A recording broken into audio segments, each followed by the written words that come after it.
gloire à Dieu, c'est votre frère Brian, votre serviteur. Donc aujourd'hui, dans cette série-là, je vais prendre soin de vous, comme si je prends soin de mes propres yeux. Donc aujourd'hui, en fait, là, une des premières clés que je vais donner avec des directives à faire, c'est le miel. Par rapport au miel, bon, tout le monde connaît le miel.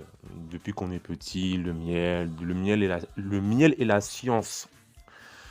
Donc, c'est pas vraiment quelque chose de mystérieux comme des plantes que je vais présenter où il y a des choses un peu fous à faire. Mais tout le monde connaît le miel.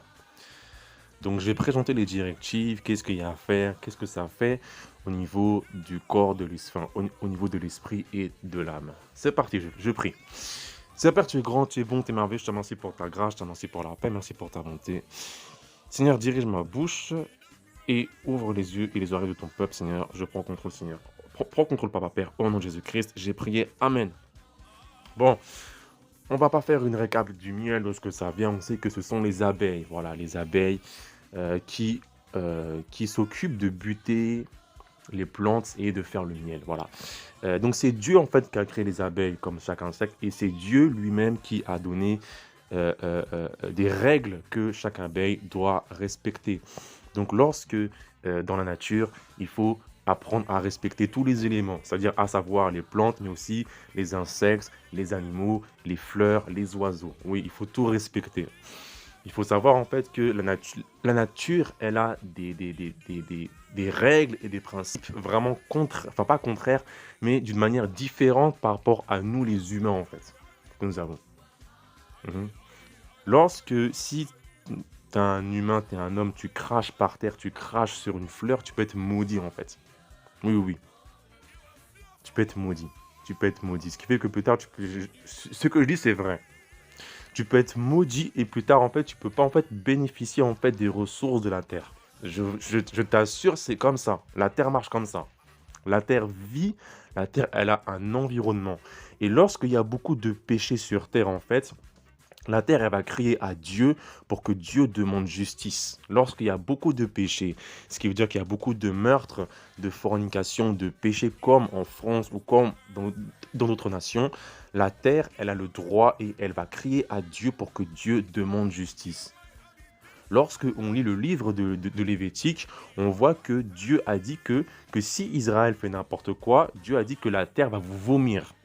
Ce qui veut dire que la terre, elle va te vomir. Ce qui veut dire que la terre, elle vit, la terre, elle vit, la terre, elle vit. Lorsque Jésus-Christ fut crucifié à la croix de Golgotha et que son sang est tombé par terre, la terre, elle a tremblé. Ce qui veut dire que la terre, elle vit. La terre, euh, là, là, elle a des émotions. Donc il faut respecter la terre, il faut respecter la nature, donc faire du recyclage. Alors ça, je dis qu'à la chance arrive, hein. Quand vous vous promenez dans les bois et que vous avez un besoin pressant d'uriner ou de faire la grosse chose, il faut vraiment demander à Dieu où est-ce que je peux faire ça, de peur que vous soyez maudit. Parce qu'il y a des plantes vraiment puissantes que si vous ne les respectez pas, vous ne pouvez pas en fait bénéficier en fait de toute la nature en fait derrière. Ah oui oui oui, hein, ce que je dis est vrai, hein, ce que je dis est vrai, ce que je dis est vrai, ce que je dis. Donc il faut vraiment respecter, il faut vraiment respecter la nature. Alors au niveau du miel, euh, alors où est-ce qu'on va comment alors oui voilà. Donc chaque miel est bon. Chaque miel est bon. Il y a des miels qui sont puissants, très puissants, et d'autres agissent dans des manières différentes. Alors, moi, je recommande l'achat de miel bio. Pourquoi? Parce que tous les produits chimiques ne sont pas dans les...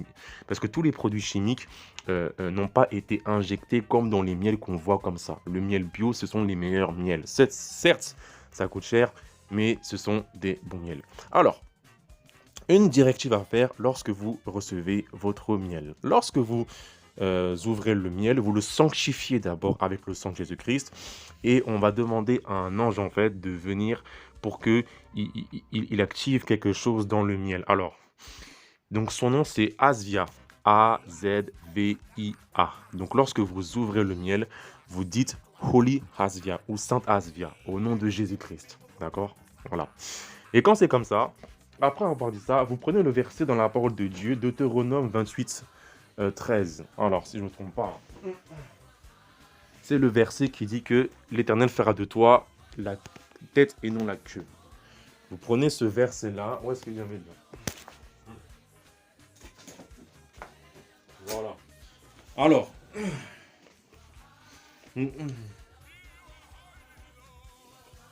Deutéronome 28, 13. Ça, c'est tout. Tout ce que je dis comme clé, tout ce que je dis comme directive, ce sont des choses que j'ai fait et avec qui j'ai travaillé avec pendant un certain temps et qu'il n'y a rien eu aucun malheur. Donc, ce que je dis comme directive, je l'ai fait, je les ai fait et il n'y a aucun problème. Alors, Deutéronome 28, 13, oui, voilà. La parole déclare, l'Éternel fera de toi la tête et non la queue. Tu seras toujours en haut et tu ne seras jamais en bas. Lorsque tu obéiras au commandement de l'Éternel ton Dieu, que je te prescris aujourd'hui. Amen. Voilà. Lorsque tu les observeras et les mettras en pratique. Voilà comment ça marche. Donc vous dites, je répète, Holy Asvia, Saint Asvia au nom de Jésus. A-Z-V-I-A. Asvia, A-Z-V-I-A. Donc Saint Asvia une fois et vous dites le verset, tu ne seras, l'Éternel fera de toi, non la queue mais la tête. Voilà. Voilà comment ça marche. Ok. Alors, comment procéder pour les prochaines directives? Alors, une fois que le miel il est ouvert, donc je recommande de prendre une cuillère à café le soir avant de dormir. Voilà, avant de dormir, la dernière chose, avant de se brosser les dents, etc. Une cuillère à café et du coup le miel va agir et va rendre l'âme costaud. Même si c'est vrai que dans la série au niveau des étoiles, j'avais dit que les premières étoiles, les leaders, les rois là, j'avais dit que vous devez en manger. Mais le miel là, franchement, je le recommande pour chaque étoile. De la 1 jusqu'à 9, c'est vraiment plus que recommandable de manger ce miel. Donc une cuillère à café avant de se coucher, avant de se laver les dents bien sûr. Et après, le miel va travailler sur votre âme à vous rendre plus costaud, plus puissant, plus fort. Après, il y a certains types de miel qui sont plus costauds que d'autres et je vais vous les donner. Et ce sont des choses que j'ai moi-même testées. Testé, voilà, bref. Donc, alors, si vous voulez encore le rendre plus puissant, il y a 3 directives qui sont à faire différentes des autres. Imaginons si vous êtes né un lundi ou un mercredi par exemple et que vous voyez en fait le soleil qui brille vraiment fort. Vous ouvrez le couvercle du miel en fait, vous déclarez tout ce qui est de positif sur le miel, vous prenez un petit film plastique, vous le mettez là où il y a le couvercle du miel et vous l'exposez au soleil pendant toute une journée. Voilà. Si vous commencez à le faire à midi jusqu'à le soir, c'est pas grave, mais c'est recommandable de le faire pendant toute la journée. Si vous êtes dans un appartement et qu'une face est orientée vers le soleil, c'est pas grave, c'est quand même mieux que rien. Donc voilà comment ça marche par rapport à ça. Donc à faire pour le jour de la naissance. Alors, 3e directive, ça c'est à faire lorsque il y a la nouvelle lune. Donc j'avais dit en fait que la nouvelle lune en fait c'est un mois nouveau qui commence. L'Empire romain, Rome, papal Rome, la papauté, etc. à l'époque, ils ont modifié le calendrier que Dieu a créé en mettant leur propre calendrier d'antichrist pour que les plans de Satan puissent être accomplis. La date du 1er janvier, ce n'est pas le 1er janvier, mais c'est à la nouvelle lune. Et donc, je vais vous montrer comment est-ce que on peut voir voir si la lune, elle est en pleine lune, un quart de lune, premier croissant, dernier croissant et enfin nouvelle lune. Il faut juste télécharger les bonnes applications sur le Play Store ou sur Apple Store. Tout dépend de votre téléphone. Je vais vous montrer ça maintenant. Alors, donc, l'application en question, en fait, pour trouver comment pour trouver la nouvelle lune. Elle s'appelle phase de la lune qui est celle-ci. Donc on va aller ici. Voilà. Donc c'est une application que j'ai installée, que j'ai depuis un très bout de temps, qui m'aide vraiment à voir des choses. Donc on va l'ouvrir pour voir comment est-ce qu'elle marche. Donc voilà, en fait, c'est une sorte de petit calendrier lunaire en fait, qui permet en fait de voir en fait quelles sont les phases lunaires en fait en fonction des jours. Ici, on voit en fait que le 1, le 9, c'est nouvelle lune. Donc le 1er février 2022, nous étions à la nouvelle lune. Donc voilà comment ça marche. Et aujourd'hui, nous sommes là où j'ai fait la vidéo. Nous sommes le 15 février 2022 et la lune n'est pas pleine, elle est à 99%. C'est demain, mercredi 16, où elle sera à 100%. D'accord? Normalement, lorsque vous installez l'application, alors normalement, par défaut, ce qui veut dire que automatiquement, par défaut, en fait, vous avez les signes du zodiaque. Donc, c'est tout ce qui est en référence à l'astrologie. Alors, je vous recommande vivement de les enlever au plus tôt. Donc, comment vous faites? Vous appuyez en haut les 3 petits points, réglages, et vous enlevez signe du zodiaque, d'accord? Ok, donc voilà comment ça marche au niveau de ça. Donc, lorsque vous retirez les signes du zodiaque, hop, automatiquement, les signes ont été retirés, ce qui fait que c'est plus, comment dire, c'est moins astrologie. Donc là, c'est vraiment la nouvelle lune. Donc là, la lune simple. Voilà. Donc, si on va en février, imaginons, hop, à 2022, on va en février 2018, on voit que le mois commençait un jeudi 1, d'accord, mais que la nouvelle lune était le 15. Donc en fait, c'est Rome au fur et à mesure qui a modifié en fait les saisons. À l'époque, au temps d'Abraham, au temps de Noé, au temps d'Adam, Dieu a ordonné aux hommes que lorsque le mois commençait, c'était à la nouvelle lune. Sauf que voilà, donc voilà comment ça marche. Ok, alors, autre application. Alors, je recommence. Voilà. Donc l'application calendrier soleil et lune, donc vous tapez ce nom là, calendrier soleil et lune sur Google. Donc il va vous demander votre position. Vous pouvez mettre une position qui n'est pas exacte.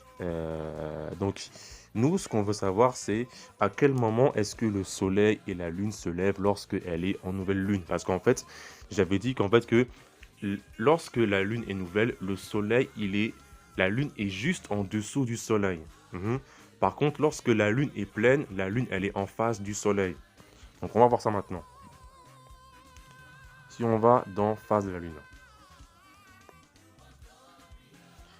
et que on va au 1er février 2022, nous savons que 1er février 2022 c'est la nouvelle lune, d'accord? Donc il faut retourner dans l'application ici.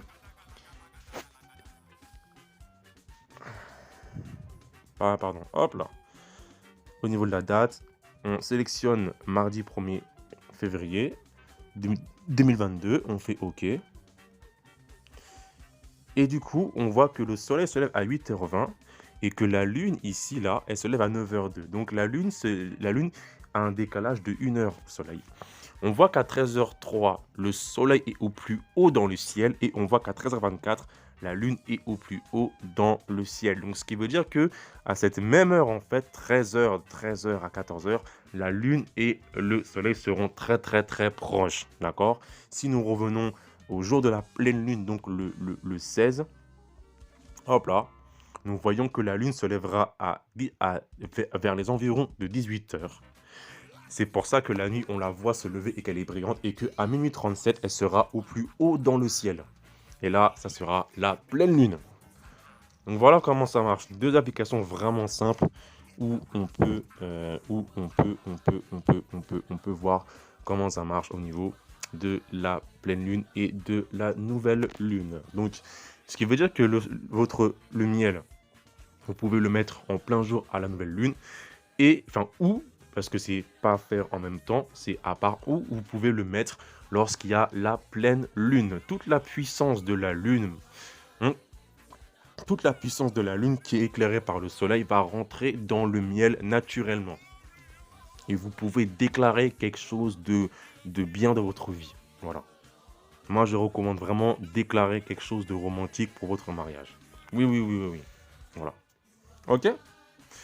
Donc, voilà comment ça marche par rapport au niveau de la lune, enfin, du miel, excusez-moi, par rapport au soleil et à la lune.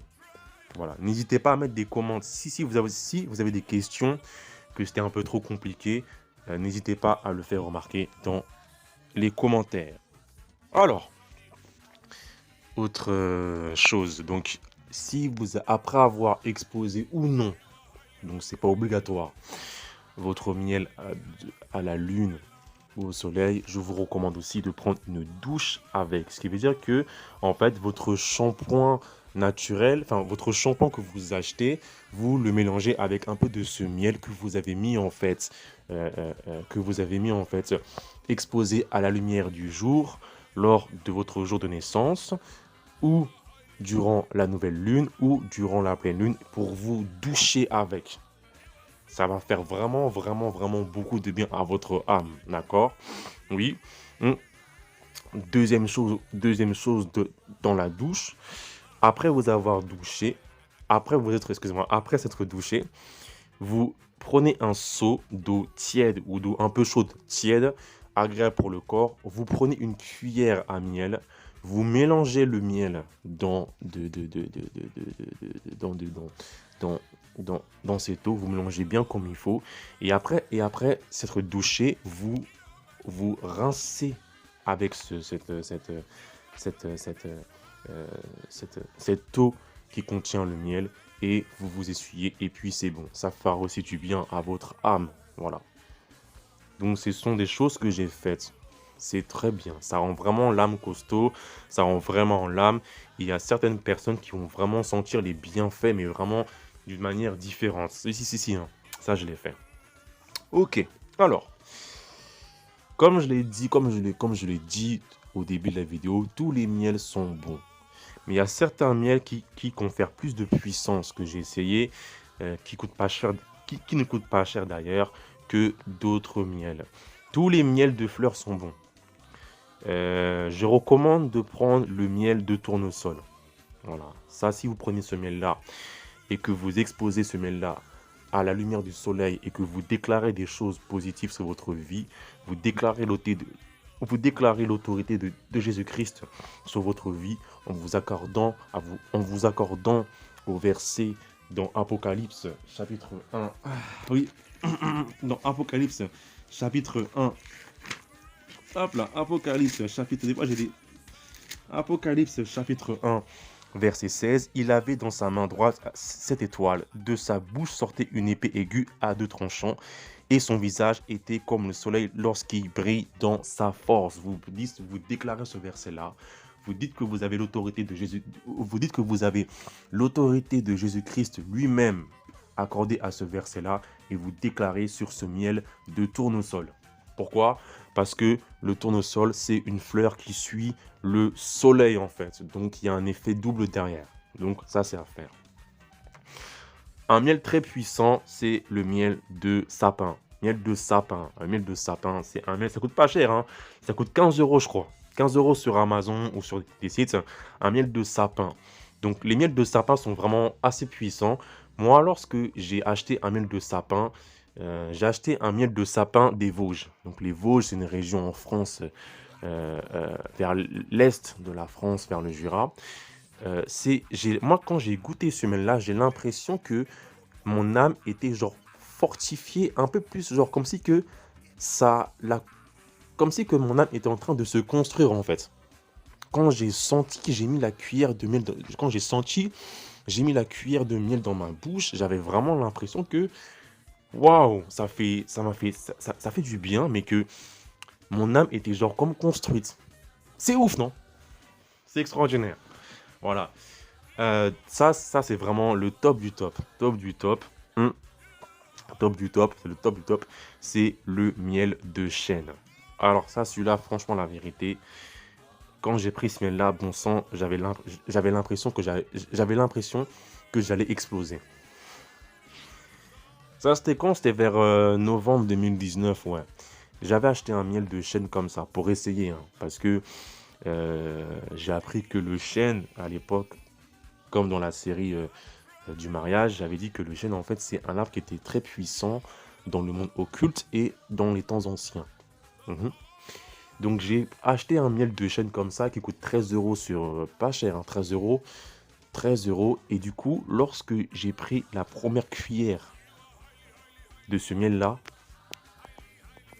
j'ai eu l'impression, enfin, lorsque le miel a goûté, a touché ma langue et que ça a descendu, j'avais l'impression qu'au niveau de euh, euh, euh, mon cœur, au niveau de mes pectoraux, il y a une puissance, une forte puissance qui s'est dégagée, mais j'avais l'impression que j'allais exploser, mais c'était terrible.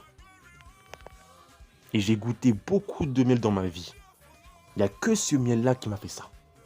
J'avais l'impression que j'allais exploser, mais trop de puissance. Trop de puissance. Et l'effet a duré 1 heure, 1 heure. Donc quand j'ai pris ce miel-là, en plus je devais partir. Donc je prends le tram et tout. Et puis il y avait la puissance en moi qui agissait. Et j'ai fait aucune directive. Ce miel-là que j'ai acheté, j'ai fait aucune directive. Ce qui veut dire que je l'ai pris. Je crois, non, j'ai rien fait, je crois, hein. À part des versets à part des versets de sanctification, si ma mémoire est bonne. Je suis pas sûr, mais je ne suis pas sûr. J'ai fait ça, et quand j'ai fait, enfin, je ne suis pas sûr. Mais quand j'ai pris ce miel-là, donc j'ai fait aucune directive. J'avais pas encore à l'époque la connaissance du soleil, de la lune. Non, non, non. Mais quand j'ai pris ce miel-là, bon sang, mais la puissance que j'avais, mais ça m'avait explosé. Mais oh là là, mon Dieu. Ça arrivait une fois. Et j'ai fait beaucoup de miel et j'ai pas trouvé un miel aussi fort que ça. Ok? Donc le miel de chêne, c'est recommandable, très puissant, d'après l'expérience que j'ai eue. Autre miel, miel de pomme. Miel de pomme, c'est un miel qui rend vraiment aussi costaud. Je recommande vraiment, c'est un miel qui est assez pâteux, mais un très bon miel, ok? Et autre miel, tous les miels du désert. Donc le miel, donc en gros en général, ce sont des miels qui sont assez noirs, assez marrons. Ils sont connus pour leur puissance et pour leur résistance. Quand on lit la parole de Dieu dans Deutéronome, je crois, lorsque Deutéronome 33 ou 32, lorsque Moïse fait un cantique sur Israël, un cantique prophétique, il écrit quelque part que Dieu leur a fait sucer le miel du rocher. Donc c'est un miel du désert que Israël a dû goûter avant ou après la manne. C'est un miel par contre qui vaut cher. 35 euros à 50 euros, voire 90 euros. C'est un miel qui est vraiment très très cher. Deutéronome, du son du verset, Deutéronome 33, Deutéronome 32. J'ai pas le verset. Mais je sais qu'il y a un verset qui dit que je leur ai fait sucer le miel du rocher. Tapez sur Google si vous avez le temps. Je leur ai fait sucer le miel du rocher. Oui, oui, oui. Donc c'est un miel qui vaut très cher. Et enfin, le dernier miel. Alors moi, personnellement, le plus costaud des miels que j'ai eu, c'est le miel de chêne. Le miel de chêne, c'est pas cher. Mais si vraiment tu as de l'argent, prends le miel de Manuka. Donc c'est un miel en Nouvelle-Zélande qui est assez rare et qui est aussi puissant. Donc une boîte de 200 grammes, c'est 99 euros. Alors que de mémoire, le miel de chêne qui est très puissant, moi, d'après l'expérience que j'ai vécue, pour moi, c'est le miel de chêne. Voilà. Ok, dernière chose. Chaque âme sur terre a son propre miel. Oui. Moi, mon miel, je le connais. Et c'est pas le miel de chêne. Donc demandez à Dieu Demandez au Seigneur quel est le miel qui va le mieux à votre âme et quelle est la directive à faire pour, pour, pour le rendre encore plus puissant et plus costaud. Voilà. Donc j'espère que j'ai bien articulé, j'espère que vous m'avez compris. J'espère que, gloire à Dieu pour ça, j'espère que vous m'avez compris, qu'il n'y a aucun problème. Et j'espère que vous avez été édifiés. On va passer à la troisième partie. Ça va être assez fun. Donc voilà pourquoi vous devez vivre une vie qui plaît à Dieu, parce que tous ses pouvoirs vont marcher. Ce qui veut dire que si un méchant il prend du miel, il va avoir aussi de la puissance. Voilà. Donc on rend gloire à Dieu pour ça. On dit à Dieu merci pour ça. On rend gloire à Dieu pour ça. Que Dieu vous bénisse, que Dieu vous bénisse. Au revoir, ciao.